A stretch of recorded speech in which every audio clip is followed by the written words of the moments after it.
This video is brought to you by Auralic, makers of the Vega G 2.1 streaming deck. Click to auralic.com for more information.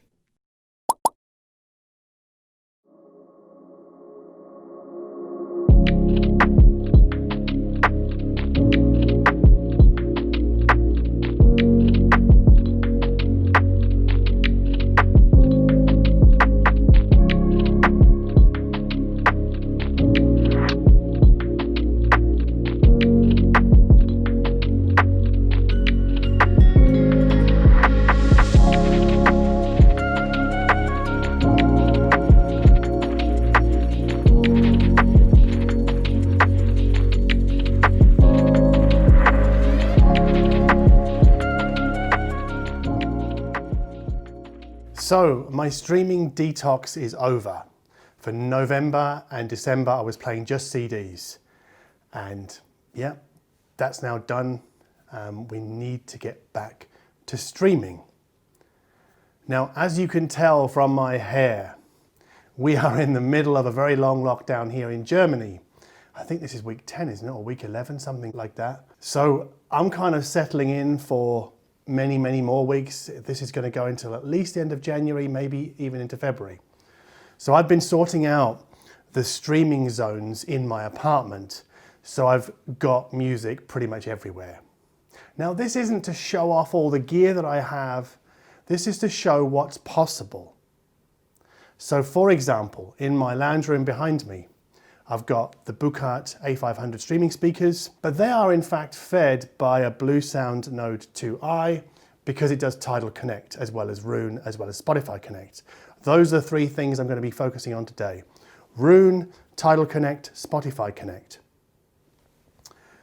Off to one side in my lounge room, I have the Mola Tambaqui DAC, which is also Roon ready. So I use that just for a very high-end head-fi zone. And then right here, we're in my kitchen. Off to my left, this is my left side. Off to my left here is my desk. And on that, I've got running a MacBook. And connected to that is the RME ADI2 DAC FS that I reviewed recently. Up on top of the kitchen cabinets is a pair of KEF LSX. So they're Roon tested. You can stream to them essentially. Spotify Connect. And then lastly, upstairs, in my bedroom, I've just got a Naim Mu-so, which does AirPlay, so I can stream Roon to it. I think it does Spotify Connect. I can't remember now, actually, because I never use it for Spotify Connect up there. Anyway, so I've got all these zones in my house, in my apartment, that I can stream to. And I kind of mainly do this using my phone. And you can see here, I've got those zones. And smartphone remote control means touchscreens. Now, in the case of most phones, I guess the downside about these things is they're very small. I mean, this is an iPhone 6s Plus. This is a pretty big phone. But you can see that the cover art has been reduced to this kind of tiny little thumbnail here, which is, it's okay, it's fine, it gets the job done. But what if I wanted something bigger?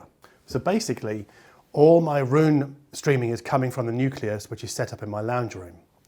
And you know, if I wanted something bigger, here we are, my iPad, you can see that the last album I played was Metrobolist, the alternative title for David Bowie's The Man Who Sold the World album, the 2020 version remixed by Tony Visconti. So the cover art is a bit bigger here, and that's quite nice. So, you know, kind of into the theme of creating bigger touch screen experiences with my remote control of all my streaming zones. And then my Microsoft Surface Book 2. Now this is a touch screen, so I can scroll up and down. I really like this thing. It has a cool party trick actually. So I can detach the screen. So we can hear it making a bleepy sound. So this is a 13-inch tablet. So it's a bit bigger than my iPad. And let me show you my zones here because I've got them on this side. So you can see LSX in the kitchen, you can see the Mu-so in the bedroom, the Node 2i, which is connected to my Buchardts, and then the Mola DAC is here. So I can, say I want to stream some to the Mola DAC, go Wing Victory for the Sullen, click play, and that's now streaming to the Tambaqui. So this is a much larger touchscreen remote control experience. But in doing all of this, in using these different devices to control the streaming around my house, I thought, what if we kind of went supersized on the touchscreen remote control? So with that in mind, I bought a 27-inch touchscreen from the legendary company HANNspree. We've all heard of them, haven't we? 27 inches, right?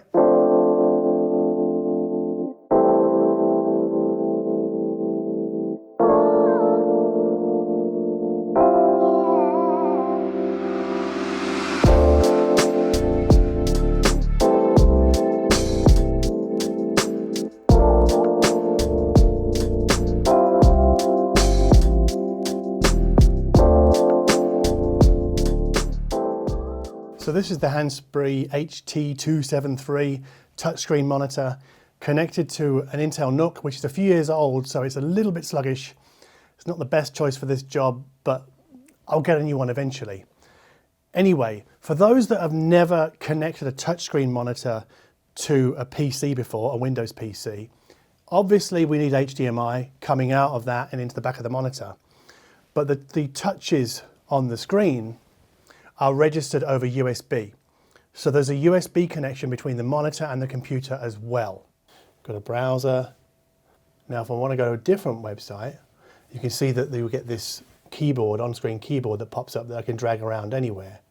Let's say I want to fire up Spotify because I want to hear a podcast, right?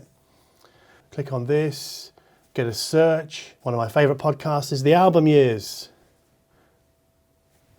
with Steve Wilson and Tim Bowness. And you can see I haven't quite finished this one, so if I want to click finishing on this one, it's playing down here. Yes, I think you're right. There is, and you can hear the speakers on this thing are bloody terrible.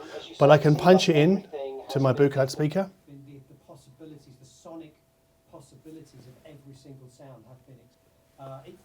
Now some of you might want to know, why am I using Spotify Connect and not using Google Cast? Simple. Google Cast is not gapless, Spotify Connect is. So if we cut over to Tidal, you can see I've got scroll action here. Here's a playlist from last week's electronic music for audio files video. If I want to click play on that, I can.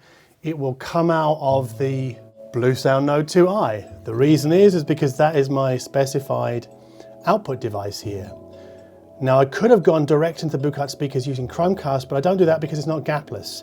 That's not really relevant to this playlist, but it is for many, many, many other albums. Let's click pause on that. Minimize that, minimize that. Of course, the thing I really like to use more than anything else is Roon. Now this is my musical library here. I can scroll here, go view all. I can scroll up and down through my library, and you can see this is really designed for a touchscreen, right? Like the whole thing is just really, really cool. And if I click over here, go to playlists. I mean, you can see there's a whole bunch of playlists that I have here. And I'm going to pick music from one of these because the music is copyright cleared. So you can see this one here. That was what I was just playing on Tidal. Now maybe I want to send this to my bedroom upstairs. So I've got the Mu-so up there, click that as my output device, and then click play now. And now that's coming out of the Mu-so in my bedroom. And I can change the volume here with the slider. So you can hear it in the background. And then if I want to move this playlist into the lounge room here, click on the volume wheel, click on the change zone button, and I can go Node 2i. And now it's in here. Similarly, if I want to move it into my kitchen,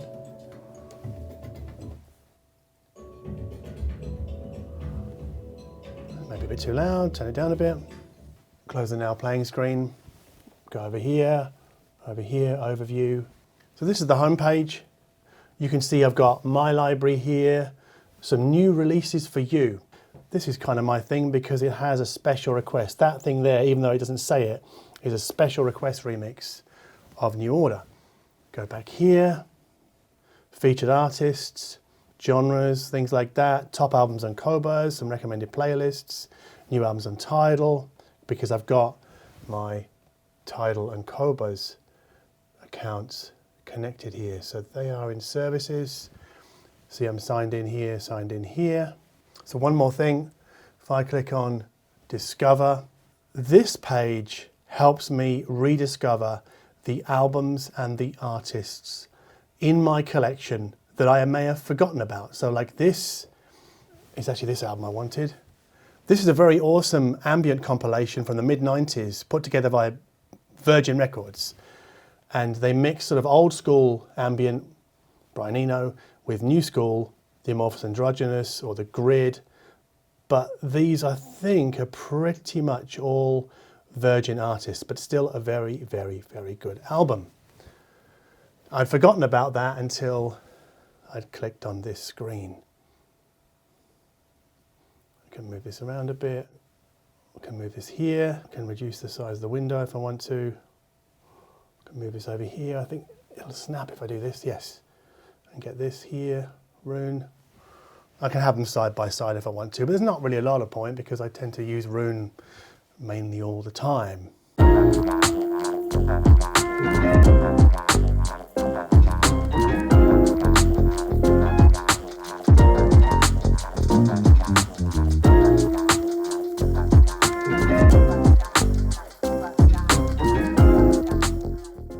And let's say I want to have another look at a different artist. Let's say some very obscure Aphex like this. Now you can see that I can click on Aphex Twin. There's the bio, scroll down, got all the Aphex Twin albums here, a whole bunch of EPs and other appearances, so albums that he's appeared on, some of the production work he's done. So I could click like, I don't know, Late Night Tales from this, click play. If I click on this, bit of Tom Waits, outtakes, you can see that it's playing this album and I've got lyrics here. If I click on this, artist photo, album information, a review of this album. I think this is being pulled from AllMusic, and then artist bio, and then credits. And you can see some of the other people involved with this album. So I click on this, I can look at other albums with Carl Dörfler was involved with. You can see he's done a lot of Tom Waits. One of the really great things about Roon is when it gets to the end of this album, it will keep playing music that is similar to Tom Waits's Mule Variations. And so we'll see other stuff played through here. And that's great for discovering new music, basically. It's called Roon Radio. It's not like live radio. Live radio is over here, but it's not live radio. It's called Roon Radio that plays after the current playlist is finished. And it allows us to discover stuff we may have not heard before or stuff that we know. And I think that's absolutely superb. I love this. I really enjoy having a huge version of this, much bigger cover art. And even for somebody like me, who's a bit clunky with the fingers sometimes, just click and play. So I think this is absolutely fantastic. This whole touchscreen business, this size is terrific. There are some limitations. Really, this is a Windows only deal. I really don't think you can get touchscreen interfaces so easily for Mac OS. It does work with Ubuntu October 2020 edition, but the problem there is that there's no Tidal app, there's only Spotify, and you can run Roon, but only as a core, as a server, or as a bridge streamer. There's no visual interface for Roon inside Linux.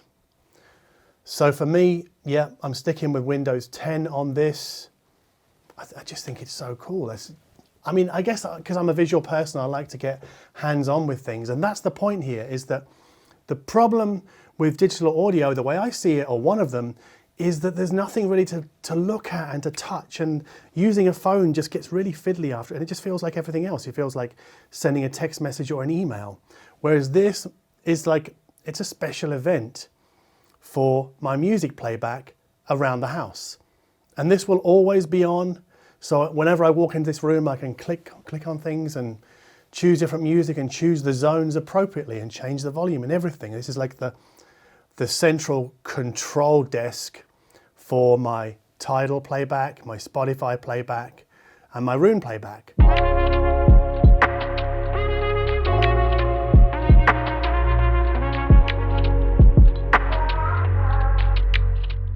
If you like this video, please smash the like button down below. If you like my attitude towards streaming playback, in that the visual side of it really matters. You know, I can't stand apps that are not aesthetically pleasing. Roon is the pinnacle of that for me, and adding a 27-inch touchscreen really brings it to life for me. I think it's absolutely wonderful. If you dig that, please subscribe to this channel. And as always, thank you ever so much for watching.